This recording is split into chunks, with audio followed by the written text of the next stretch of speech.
Now that our project media has been organized into bins and smart bins, it's time to begin going through our media and prep it for the edit. If you don't have it open already, go back to the Project Manager and open the Nelson Teaser 2 project. You'll know it's open when you see the project name at the top of the window. In this lesson, we'll start by synchronizing audio that was recorded on a separate digital field recorder with a camera's reference audio track. After that, we'll select specific portions of our clips to use in the timeline. Let's sync the first clip manually, so you'll know how to do it, just in case you run into issues with automatic syncing in the future. In the media page, select the B-Cam bin. So it's easier to see the full clip names, change the clip browser to list view. This bin contains all the clips related to the B camera. At the top of the list are two WAV files from the digital recorder, and at the bottom are the camera source clips. There's also one clip I synchronized for you with the word synchronized in the name. Start by selecting the L03 movie clip. Then use the jog bar to locate the frame with the closed slate. Use your left and right arrow keys to move the playhead one frame forward or backward until you're right on it. As you scrub the playhead back and forth, you should be able to hear the slate snap shut in the camera audio.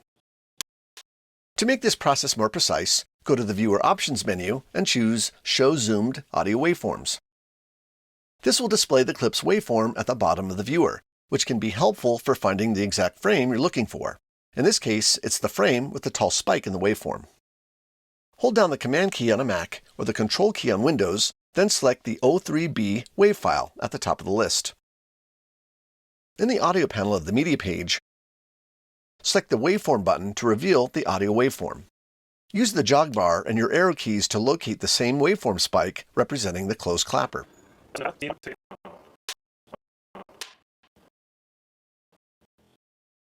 Now both clips have their playheads positioned on the same sync frame. To sync the clips, click the Link Unlink Audio button in the lower right of the waveform panel. Now when you play the clip in the viewer, you should hear the clean audio from the digital recorder, synced perfectly with the video.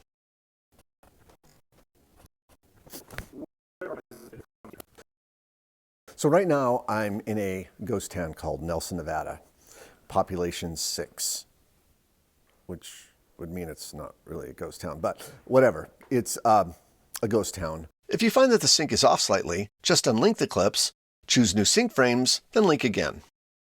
To verify the synced relationship of these two clips, right-click on the Alien Hunter O3B clip and choose Clip Attributes.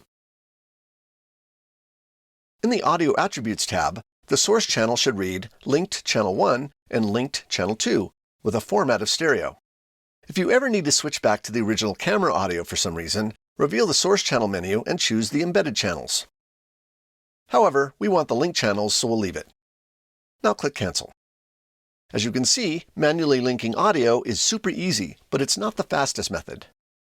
Go back to the B-Cam bin and command-click the O4B movie clip and the O4B wave clip. Then right-click on one of the selected clips and choose Auto Sync Audio. There are basically two ways to auto-sync. The first method uses timecode, and the second method uses the audio waveform. The options that include Append Tracks will create an additional audio track for the linked audio in the timeline, so you'll be able to see both the camera reference audio and the linked audio from the recorder.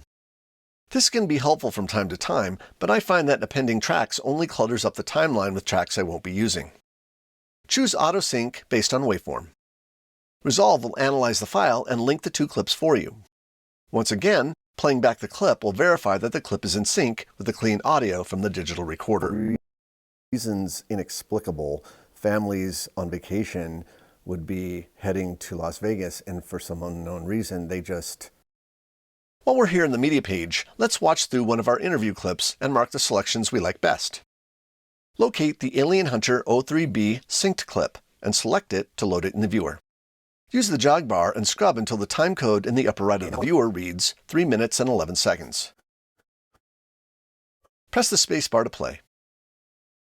So right now I'm in a ghost town called Nelson, Nevada, population 6. This interview is for a fictional web series on alien hunters of the Southwest, and the guy on camera is very serious about his vocation. He seems to be very knowledgeable on the subject matter, but he stumbles from time to time and has some lines that don't quite fit into the story we're telling or the time frame we have to tell it. Going through our media now will help us find the gold nuggets of the interview so that we're not distracted later by any material that we don't want to use. To quickly move the playhead back to the start of his delivery, we'll use timecode entry. Go to the playback menu, locate Go To, and select timecode. In the upper right corner of the viewer, the timecode field becomes active for keyboard entry. Enter 3, 11, 10, which represents a timecode value of 3 minutes, 11 seconds, and 10 frames. Then press return. The playhead jumps to that specific frame, which just so happens to be before his first word. Mark an endpoint by pressing I on the keyboard. Press the space bar to play the clip, then pause after he says Nelson, Nevada. So right now I'm in a ghost town called Nelson, Nevada. Look in the upper right corner of the viewer and you should see the timecode position of the playhead in the clip. It should be around the 3-minute 15-second mark. Now press O to mark an out point. The jog bar should now be highlighted in light gray to indicate that an in and out point has been set. This lets Resolve know that we want to use just the portion of the clip between the in and out points.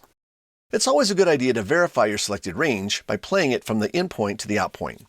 From the playback menu, choose Play Around to Play Into Out, or press Option / on Mac OS or Alt / on Windows. So right now I'm in a ghost town called Nelson, Nevada. In and out points are great, but you can only have one set of them per clip. In other words, if we keep going and set another in and out point in another section of the clip, these points will be overwritten. So we need a way to identify this specific range for use later on. Right-click on the highlighted range we just marked and choose Convert In and Out to Duration Marker. Resolve places a duration marker that matches the in and out range. What's even better is that you can add more information to the marker. Select one of the marker handles, then right-click and choose Modify Marker. A pop-up appears allowing you to change the marker name, add notes, or change the color of the marker. In the name field, type Nelson, Nevada, then click Done. Let's mark another in and out point. Press the space bar to play the clip until he says, whatever. Then pause playback. Population 6, which would mean it's not really a ghost town, but whatever. Using the jog control, scrub the playhead over the next word, listening for the break between the words but and it's. Make sure the playhead is before the word it's, then press I to mark an endpoint. Press the space bar again to listen for when he says, it's also known for alien activity. Then press O to mark an out point. It's also known for alien activity. You can do this even while the clip is playing back. It's called marking on the fly. Now right-click anywhere inside the range and choose Convert In and Out to Duration Marker. To edit the marker, double-click on the marker handle to open up the marker properties. Change the name to Alien Activity and click Done. Another great method for locating clips is to color tag the bins. In the bins list, right-click on the interview bin, then go to Color Tag and choose Blue. You won't see the color until you click off the bin, but this color tag will make the bin more obvious. In the next lesson, you'll start stringing these clips together sequentially in the timeline in a process generally referred to as an assembly edit.